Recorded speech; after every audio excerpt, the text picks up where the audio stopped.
វាមិនស្ងប់ពីឆក់តែភ្លើងហើយឬក៏វាបង្កើតទៅជាចិត្តមួម៉ៅកើតទៅជាជំងឺអីផ្សេងមួយទៀតវាមកពីអា stress ហ្នឹងព្រោះអាថ្នាំ stress ហ្នឹងអត់មានអីលេងទេមានតែបធរទីព្យាបាលបានឲ្យម៉ែឪចូលមកស្ដាប់ធម៌ចូលមកคล้ายទៅជាឧបាសកឧបាសិកាសមាធិសិល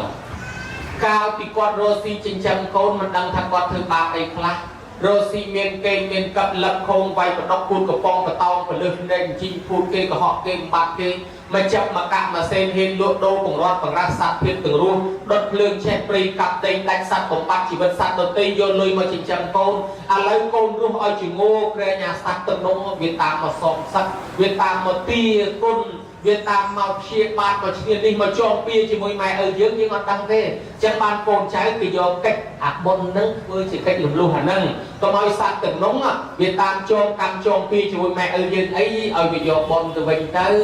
កាលកូនបាក់ដៃបាក់ជើងគេថាអាសត្វនេះបុកជាមួយអាសត្វនោះបុកប្រើរកឈាមអីក៏រកបានដែរឲ្យតែកូនរស់នៅរកប្រែទៅនៅម្ដុំសិនណាឥឡូវកូនរស់មែនហើយក្រែងអាសត្វទាំងនោះវាតាមសងសឹកណាញ៉ាំណាបានគេឲ្យនិមន្តប្រសង់ចម្រើនព្រះបរិត្តទៅឲ្យម៉ែឪចូលកាន់សិលមកអានឹងហើយគឺជាកិច្ចឲ្យអមនុស្សទាំងនោះវាដូរ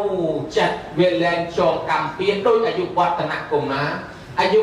នៅតែ7ថ្ងៃទៀតស្លាប់តបោះជាពួកម៉ាក់របស់ឪពុកនឹងប្រាប់ថាកូននឹង7ថ្ងៃទៀតស្លាប់ហើយវាមានកម្មពៀនគេត្រូវមកយកឪពុកមិនចង់ឲ្យកូនស្លាប់ភ័យតែតើធ្វើដូចមិនដេច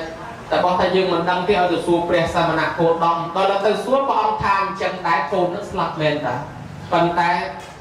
មានអមនុស្សដែលមកយកហ្នឹងជាសេនារបស់ស្ដេចវេស្សវរណ៍ប៉ុន្តែចេះវិធីដែលអាចជួយបានមានតែម្យ៉ាងឯងនិមន្តលោកសូត្រមន្តចម្រើនព្រះបរិត្តទៅឲ្យកូននឹងវាស្ដាប់ព្រះបរិត្តឲ្យកូននឹងវាមានសិលមានធម៌ទៅត្រូវគេដូរចិត្តស្រាប់តែមែនឪនិមន្តលោកចម្រើនព្រះបរិត្តឲ្យកូនទទួលសិលថ្ងៃសរណគមអមនុស្សវាមកវាឃើញថាបើគេខ្លាចជាកូនចៅព្រះចឹងទៅហើយកុំបៀតបៀនគេទុកឲ្យគេរស់ចោះបើទុកឲ្យរស់រៀនមានជីវិតទៅអាយុបាន120ដោយសារតែចម្រើនព្រះបរិត្តហើយនឹងទទួលកាន់សិលចឹងបានព្រះបរិត្តជួយជីវិតច្រើនដូចអង្គលីមៀលអីដូចមកលៀនអីដូចជាប្រពុតអីលោកធ្លាប់មានរឿងនិទានមកដំបងគិរីមនុស្សឈឺអត់មានពេទ្យជួយបានទេឈឺចិត្តស្លាប់ហើយអង្គឯអនន្តទៅសំដែងព្រះបរិត្តសញ្ញាដល់ប្រកាឲ្យស្ដាប់ទៅជាព្រោះជំងឺវាអាចឈឺតាមផ្លូវកាយក៏មានផ្លូវចិត្តក៏មានផ្លូវអារម្មណ៍យើងក៏មានថ្នាំព្យាបាលបានតែផ្លូវកាយទីប៉ុន្តែផ្លូវចិត្តជួនកាល stress ចឹងបានអាត្មាយើងឃើញថាសពការសិក្សាសពថ្ងៃមនុស្សស្លាប់ដោយសារមហារីកច្រើនមិនចឹងណាញោមណាប៉ុន្តែនៅអាមេរិកគេស្វែងរកឃើញលោក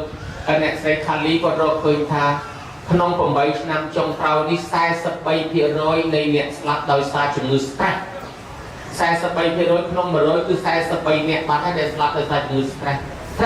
គឺអាខួរក្បាលគឺអារម្មណ៍យើងវាស្មុគស្មាញគិតអីក៏មិនចេញអ្នកខ្លះទៅចងកទៅលុតទឹកសម្លាប់ខ្លួនទៅលេបថ្នាំអ្នកខ្លះអញញ៉ៃពេកទៅធ្វើអំពើបាបខុសឆ្គងកាប់ចាក់គេអ្នកខ្លះទៀតអញញ៉ៃពេកបើកឡានកាប់អីវាមិនស្ងប់ទៅបុកគេទៅប៉ះគេអ្នកខ្លះតខ្សែភ្លើងចិត្តវាមិនស្ងប់ពីឆក់ខ្សែភ្លើងហើយឬក៏វាបង្កើតទៅជាចិត្តមួម៉ៅកើតទៅជាជំងឺអីផ្សេងមួយទៀតវាមកពីអា stress ហ្នឹងព្រោះអាថ្នាំ stress ហ្នឹងអត់មានអីលេងទេមានតែបធរទីព្យាបាលបានអាត្មាទៅសូត្រធម៌តាមមន្ទីរពេទ្យនៅអាមេរិកពួកពេទ្យអាមេរិកទៅសារគាត់ថាថ្នាំជួយបានតែផ្លូវកាយទីប៉ុន្តែផ្លូវចិត្តមនុស្សកំពុងតែត្រេកអញ្ចឹង